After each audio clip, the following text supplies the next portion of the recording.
Hello and welcome back to my craft room. It's going to be Valentine's Day on Monday, so I thought for my boho bunting this week, I think this is week 7, I'm more than halfway through, I thought I would do a heart theme to celebrate Valentine's Day. So here's what I've pulled out. This is a little crocheted heart kind of motif that I made ages ago, and the great thing is that I've still got the crochet cotton that I used to make it. For some reason I can't find the bright green one. I don't know what I've done with that. It's probably in another little project box somewhere, so I can definitely use those on my pennant this week. I've chosen this silk from the scrap bags, the bizarre scrap bags, as my background. I'm just going to use one colour this time for the body of the pennant. It's going to be triangular, but it's going to be a shorter triangle because my plan is to make a super duper boho bead with a tassel on the bottom. I've pulled out all of these bits and bobs. Mainly those will probably get used on the bead, but because I want to make several beads, but I'm thinking of using this for the edging and just the bead on the bottom. I love this. I love that clash of pink and orange, and I'm thinking I could maybe put it at the top, but does that distract from the heart? I think it probably does. So this might end up getting saved for another pennant. I just love that pink and orange. And then these are all bits that came in the scrap bags. Now these aren't. This one, that came in the scrap bags. That was one of the fabrics in the scrap bag. These and this all came from the shopping mall from Stowe. You might have heard me mention before, which is all full of the most amazing decorative trims of braids. It had some very, more sort of plainer ones as well, but it was like a magpie when I saw these. And I've had them for years. All the little individual stitched on jewels on there. Lovely. And at some point I'd made some kind of a book or something which didn't work out, and I ended up tearing it apart and retrieved this bit, so the little boho beads would be a really good way to use that up, or at least some of it. Yeah, excuse me standing a little bit today. I'm just a bit stuffed up. I feel fine. So these are all bits and pieces that I think will do for the boho beads. This will probably be the edging, but it could come into the boho beads as well. So let's have a look. Oh, and I just got these out. I'm not going to do anything with them. Just got them out to show you now. Let's hope they will come across. I got these from work because I couldn't resist. I don't know how well they'll come over for you, but they are just beautiful, like velvet covered buttons. Aren't they lovely? Absolutely no idea what I'm going to do with them. But I couldn't resist. Let's get a little bag of tricks. Here we are. Here's last week's. Went a bit actually it's probably easier to show you because the camera's almost a little bit too close. So that was last week's, the little kind of almost like a weird kind of little mini dream catcher on the end.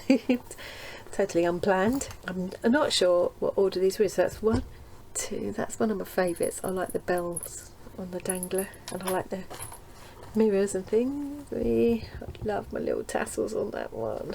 That's probably my favourite tassel. It's so lovely. It's just made of the scraps out my orts jar. 5, 6, and that was the first one I did. You can see they've got more and more Lairy as time has gone on. But I think they all will kind of marry together as one long piece. And I'm hoping somebody asked in the comments. My plan is to do this for 12 weeks. So this is week 7. I'm over halfway through, and I'm thinking that with these, and I'm going to tie some kind of sari ribbon streamers in between probably. I think this will make about 3 metres of bunting, which would be just about as much as I can manage to find space for in here, unless it ends up in the conservatory downstairs, which is possible. Okay, so back to the desk. I found a couple other things while I was looking for threads for another project during the week. I found these. I thought it might be quite nice to see if I can bring in a little bit of the... I don't like working with metallic thread. It sets my teeth on edge just to think about it, but it would be nice to use them and it would look pretty. So there's those. I came across these colours as well and threw them into the mix. So Here's the colours I've been using so far. Bit of a mess in there, but you know. So I'll throw those in as well. Got all my vintage threads in here to use as well. So it's nice to have different weights of more vintage threads in there. And more there. It's nice to have all those different weights of thread. Now what I'm trying to get to is this, my little basic recipe.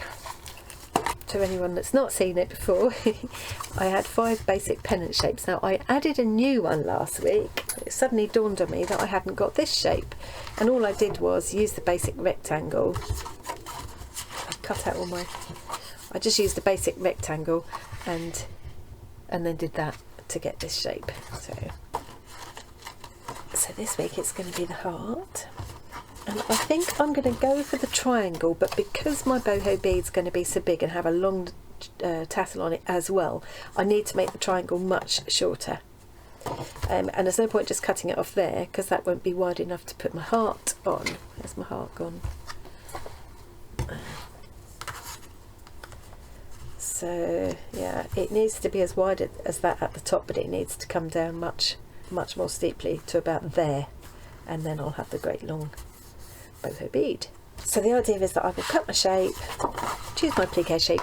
In this case I'm going to use my crocheted heart, divide the piece of base fabric up if I want to, but I'm not going to this time because it's too small. Add my stitching and my other decorative elements, add the backing and finish the bottom edge.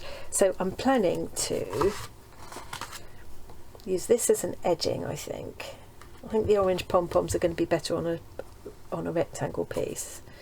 Yeah, see, that would be a lovely edging on there. Yeah, that's what I'm going to do. So I need to doctor this shape quite a bit. Oh, and I'm going to need a bit of cotton for backing. So I'm going to still have that as the width at the top. I do need to cut it a little bit wider to allow for the seam. Hang on.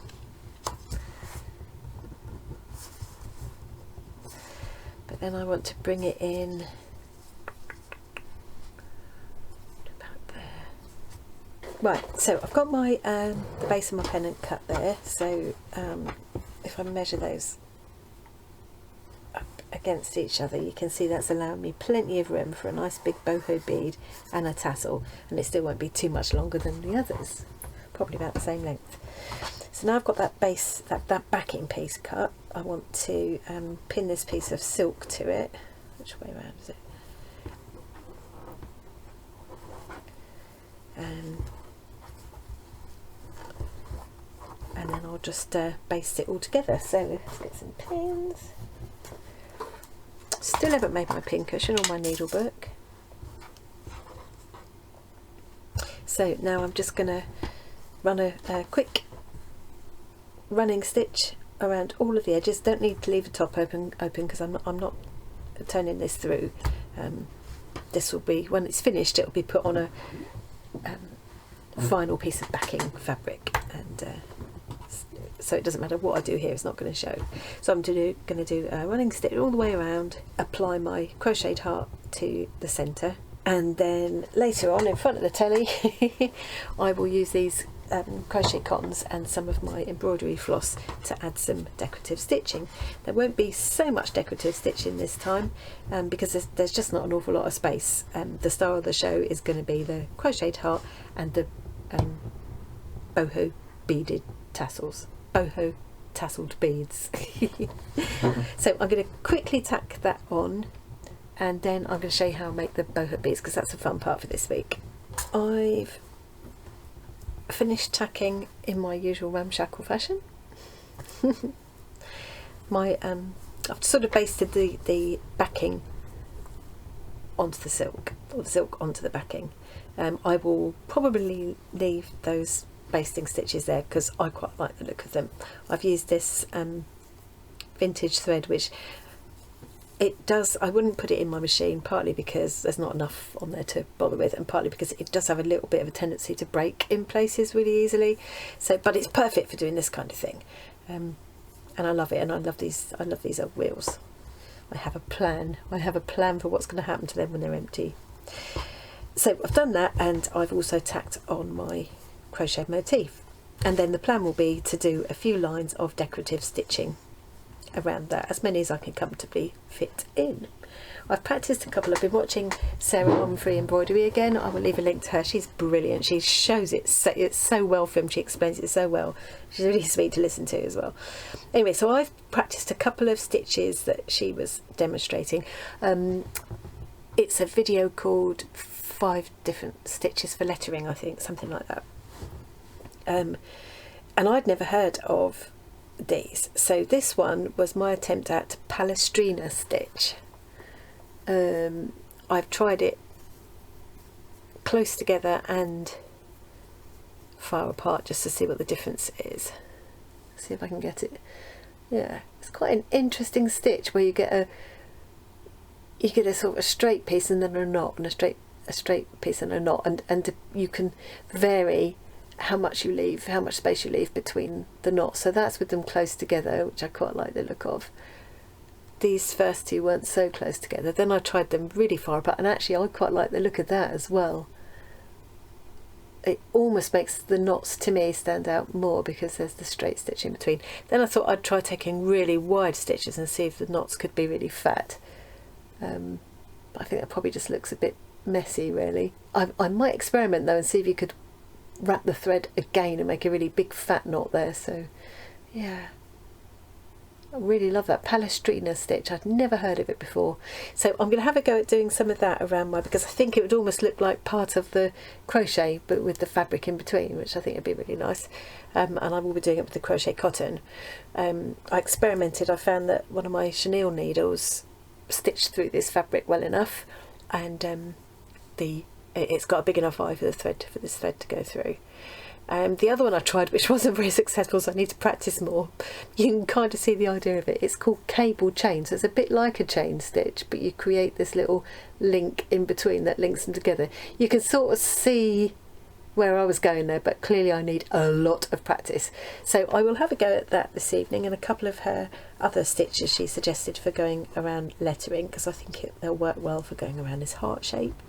And I'll sit and do that this evening. I'll take my little slow stitching bag downstairs and lounge about on the sofa doing that while I watch a bit of something this evening, so that'll be good. So what I wanted to show you now is how I'm going to make these boho beads. I've done similar things before, and there are loads and loads of tutorials on YouTube for different ways to do this. You need, for doing it this way, you need some kind of little tube to build the bead around. I've also got some wire, although you can do them without the wire. I've got some thicker wire that I will use, that I will end up making loops either end. And I've got this very thin wire, bright colours as well. I've got some round nose pliers. I've got 2 pairs because it's handy, but you can manage without, and some cutters. That's all I need for that. And then, so for the tube that goes out the middle, there's different things you can do with this. So wherever I go, if there's straws, I always take a couple. I don't feel guilty about it because I drink black coffee with no milk in, so and I feel like you know, taking a couple of straws here and there, I ain't going to feel guilty about that. I'll never have the sugar or the milk or anything. So anyway, so that's one of these straws. It's just a black cardboard straw. This is another cardboard one. I think this was meant for like a thick shake or something. Yeah, that'll give a bit of a wider middle. These are those kind of shield things that come on paintbrushes to protect the bristles, and I find I can never get the brushes back inside these without messing up the bristles, so they very rarely go back on for me. So, but I do keep them because they're handy for making miniatures and things, and they're equally good for this. This is another one my son, when he gets a takeaway, will save the straws for me. So that's a nice big fat one. That was probably for bubble tea. He likes bubble tea. Again, very useful for miniatures and model making and things. That's another bubble tea one. So that one hadn't even been used. This one's probably been washed out. And then different ones here. These were cocktail straws. So they're really quite a narrow one, but they will also work. And this one is the middle. You can see it's, well, you probably can't, but it's kind of been cut off at either end. This is the inside tube of a spray bottle. So when I come to recycle a spray bottle, if I'm not going to refill it, obviously you can put the plastic bottle in the recycling. The squirty gubbins, there's not a lot you can do. You have to put that in the bin. So I cut off what I can. I keep the spring thing and I keep these. So that's what I need for the base. I'm going to try lots of different ones. I'm just going to sit and do this until I'm fed up doing it. And make a few beads, because if I don't use them on this project, I can use them for other things. So the first thing I'm going to do, which one shall I try first? I'll do this. I'll use this one first. Oh, I've got some beads that came in my Boho kit, Bazaar scrap bags. Bring this down a little bit so you can see what I'm doing, hopefully. Oh, you should see the dust on top of this ring light. No, you shouldn't. I don't want you to. Oop. Okay, that's going to focus okay. I think it will. I have got various jars of beads like this, which come in handy for all sorts of things, not just jewellery making. Okay, a few different candidates there. Right. So the first thing I'm going to do is cut off a length of wire. Right, I've cut myself a piece of wire. This is it 20 gauge? Yeah. 20 gauge wire, 0.9 of a millimetre.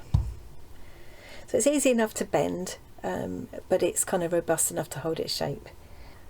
I've cut it long enough so there's kind of 1.5 inches either end, so what, 3 or 4 centimetres either end. I'm going to do a little wrapped loop each end. So I'm going to start by taking hold of the wire with my pliers like that and just bend it back, not quite right angles. There we go. And now I'm holding it like this, and I'm going to bring that wire, I'm just using my fingers and thumb to bend that wire snugly around the nose of the pliers like that.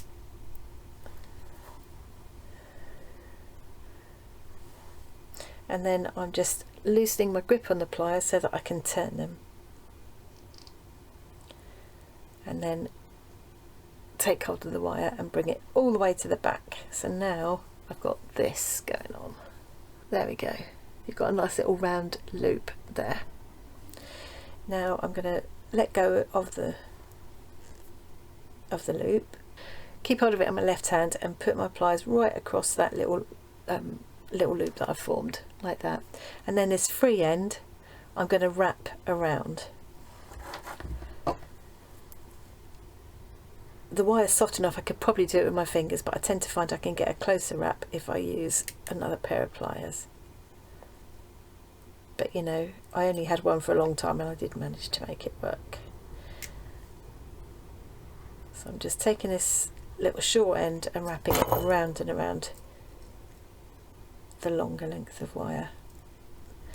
As always, a little bit awkward because, as you can see in the other camera now, I'm holding this out at arm's length and trying to peer down through my ring light, so if you sat doing this by yourself it's a lot easier. There we go, and I'm just going to now snip off that little end as close as I can get. And then so give it a little squeeze to tuck the end in. That's okay. There you go. So that's the beginning of my little boho bead. And now I'm going to thread a couple of beads on the end. Let's start with one of these. So mostly I'm using the ones that came in the little scrap bags from Bazaar. It's quite nice. I like the pink and green together like that, so that's nice. And now I'm going to put my tube on. I could cut the tube down shorter if I wanted to. I want quite a long one.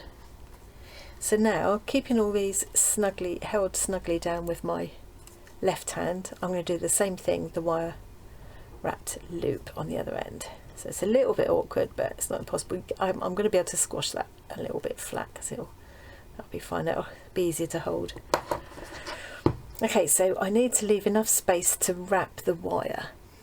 So I want about the same length as I've got there.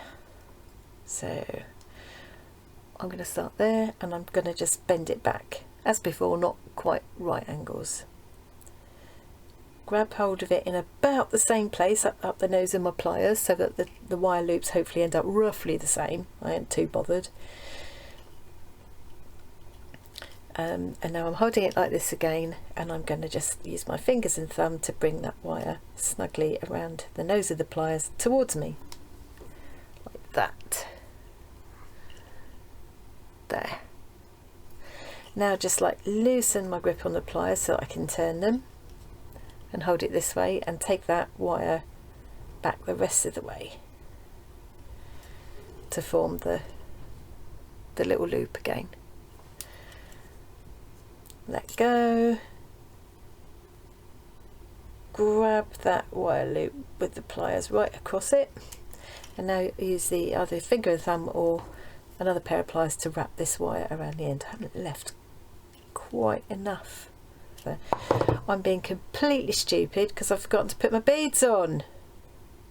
Okay, I'm going to have to hope I can unwrap this without the wire breaking now, and I will have to make this a shorter one.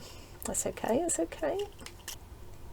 Okay, I've gnarled up that wire too much, so I'm not going to get a nice neat wrapped loop. So what I'm going to do is show you just a normal wire loop. So I've just got a centimetre, I've cut it at about a centimetre. Use my round nose pliers again, and I'm just leaving a very tiny gap there, really tiny, and I'm just bending that back to about a right angle. There we go. So it's roughly a right angle. And now I'm being very careful with this wire now because I've bent it back and forth a few times. I'm just going to use my round nose pliers to create a nice round. Just take it slow, bit by bit.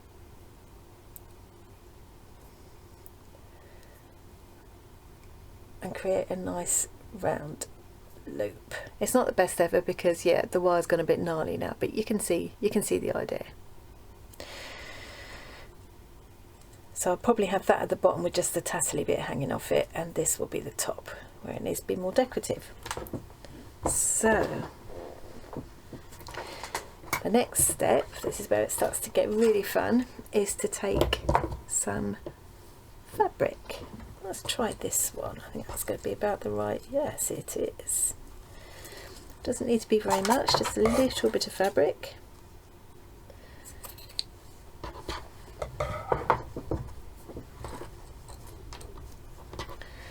Now do I want that on the outside because it's more interesting? I think this time it's just going to be that way round, and I've got some strong glue. It's a strong clear glue.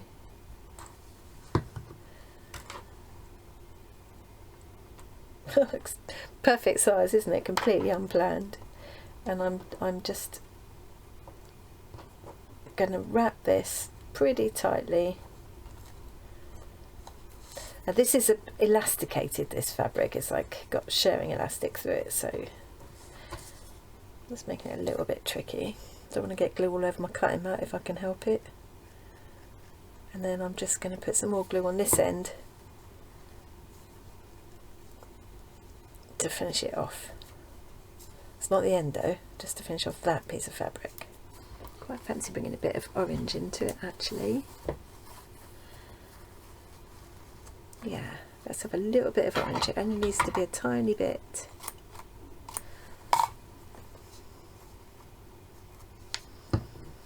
Right. Oops. And I could use some of the bits and bobs in my oats jar for this as well actually. and all the fringy bits are fine. That just adds to it for me. Now I'm going to get some of this thin wire. Just do that much and I can always cut it off if need be. Okay, I'm going to start wrapping this wire around back and forth a couple of times so that it feels like it's holding securely. There we go. And then I can start adding in some of these little beads. I'm going to put them in there, which also came in the scrap bags. There's so much stuff in these scrap bags. So I think I might do these little brass colour ones. You could use any kind of beads, large ones, small ones, seed beads, you know. Thread a few of these on. Threaded on my wire properly. The great thing about using the wire is I haven't got to thread anything onto a needle. It will just go straight through. It's a really, really thin wire, but it's still rigid enough to just poke straight through the bead without having to use a needle, so that's nice. So this is a great way to use up just odds and ends, tiniest scraps of ribbon, stuff in the orts jar. So I've got a whole string of these on now, and I don't want them all together like that, but I'm just going to sort of release one or two at a time as I wind the wire around. And I'm sort of crisscrossing the wire. It really doesn't matter. Hopefully you can kind of see what I'm doing. It is so tricky doing this at arm's length like this. I'm going to have to work on a better camera setup if I'm going to keep doing close-up things. I'm sure you could do this in a more regular uniform way if you wanted to. So yeah, but I just like being a bit haphazard about it, as with most things. So I'm just, yeah, I've used up all the beads I had on there now. I'm just going to wind the wire on the rest of the way just to make sure it's all nice and secure. I think that should hold itself. And you can do these with beautiful old lace, and I'm going to try some with these fabrics. I think that'd be really pretty. So that's really the basis of it, and I love that. That's very me. That is, I think on my little tassel there, on my pennant there, that'll look really good. It needs a tassel on the end, and of course it will also have this around it too. They are getting Lairy week by week, aren't they? So now tassel wise, while I was going through my stuff, I rediscovered these. I had a bit of a tassel making binge a few years back now. So I've got all of these. Now I made these with these, it was just embroidery thread, because I had a lot of embroidery thread, which I just cut lengths of, folded them in half, and then poked them into these tassel tops with some glue inside. So let me show you what they look like. So they look like this, and you can get them in varying diameters, some really big chunky ones. These are quite small. And I was just thinking, I wonder if I could use these, even possibly 2 or 3 of them on one tassel. So there we go. That's just, yeah, just so I can use one of these jump rings. Let's see if it will go through. I think it will. Let's have a go. So I'm going to use this brassy colour jump ring. I could just use my thumbnail, but let's do it the proper way and use another pair of pliers. Here we go. Right, so I've got hold of the jump ring either side of the join. Hopefully you can see where the jump ring is joined there. So either side of that opening. Oh, I need to get some hands. So it's not just dry hands. Some of that is glue on my hands, but also my hands are very dry. We've been having to sanitize between every customer at work pretty much, so it does make your hands dry. So I've got hold of my jump ring just to one side of the opening there, and I've got another pair of pliers on the other side, and I'm going to twist it open like this, rather than pulling it apart like that, because that can break them. And I'm just threading each one of my tassels onto the jump ring. I should be able to fit all 3 on here easily. There we go. Now before I close the jump ring up, I'm going to thread it through my tassel. And I could put another jump ring on the tassel first, but I'm not going to in this case. Sometimes you want to do that to make something face the right way, or give it a bit more movement or length. Okay, and now I've just twisted it back in the other direction to close it up. There we go. And now I could put a jump ring on the top as well. Don't think I need to in this instance, but I might if I was wanting to put it on a lobster clasp or something like that. So there we go, that's my boho bead with tassels. I love it, isn't that gorgeous? And that will attach to my bunting like this once I've done all my stitching and put my backing on. Let's bring this back up again now. There we go.